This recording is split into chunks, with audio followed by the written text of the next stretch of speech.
नमस्कार दोस्तों। आज के इस वीडियो में हम देखेंगे कि बेस्टेंड जीएसटी प्रो में हम प्राइस लिस्ट को कैसे उपयोग करेंगे। तो प्राइस लिस्ट में सबसे पहले जाने के लिए हमें मास्टर्स पे जाना है, इन्वेंट्री, और ये आप देखिए ये प्राइस लिस्ट है। अब इसका यूज क्या है, सबसे पहले तो मैं आपको ये बताना चाहूंगा।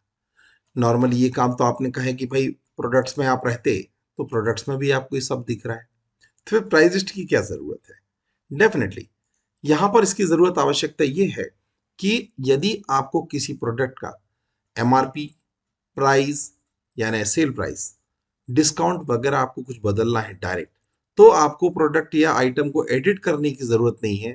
आप इसी पर रहते हुए प्राइस लिस्ट को चेंज कर सकते हैं। साथ ही साथ जैसे कि मल्टीपल प्राइस लिस्ट बनाना है आपको, जैसे आप यहाँ पर देखें प्राइस लिस्ट, आप देखें रिटेल, होलसेल ये लिखा हुआ है, आपको कुछ और प्राइस लिस्ट बनानी है तो आप न्यू प्राइस लिस्ट पे जाके नई प्राइस लिस्ट क्रिएट कर सकते हैं। साथ ही साथ वहां से इस पूरी लिस्ट को आप एक्सपोर्ट करना है एक्सेल में, और वहां प्राइस लिस्ट चेंज करके नई प्राइस लिस्ट में इंपोर्ट कर सकते हैं। तो कई फायदे हैं आपको। साथ ही साथ ये उन लोगों के लिए भी उपयोगी है, खासकर जिनको डेली रेट्स चेंज करने होते हैं। एग्जाम्पल के लिए देखें तो सुपर स्टोर है, बहुत से लोग सब्जी बेचते हैं, तो सब्जी के तो डेली रेट चेंज होते हैं।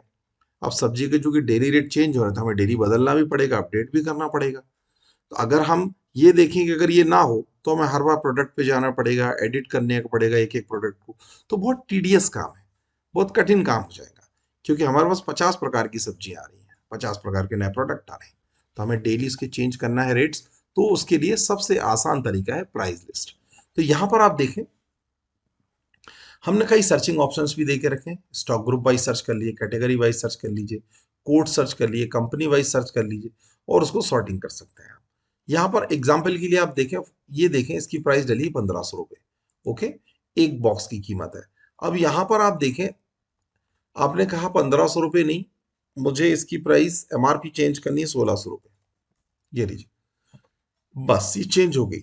जैसे ही आपने एंटर प्रेस किया, प्राइस एमआरपी ऑटोमेटिकली उस प्रोडक्ट के लिए चेंज हो गई। आपने कहा प्राइस, मुझे सेल प्राइस चेंज करनी है, आपने कहा मुझे 1550 रुपये देना है, ये लीजिए। या आपने कहा मुझे डिस्काउंट 10% रखना है, ये लीजिए। यानी अब आपकी ये प्राइस ऑटोमेटिकली अपडेट हो गई खुद ही। उदाहरण के लिए देखें, सेल्स पे जाता हूं मैं, डेमो आइटम, ये लीजिए, क्या हुआ, एमआरपी देखिए 1600 रुपये ऑटोमेटिक आ गया।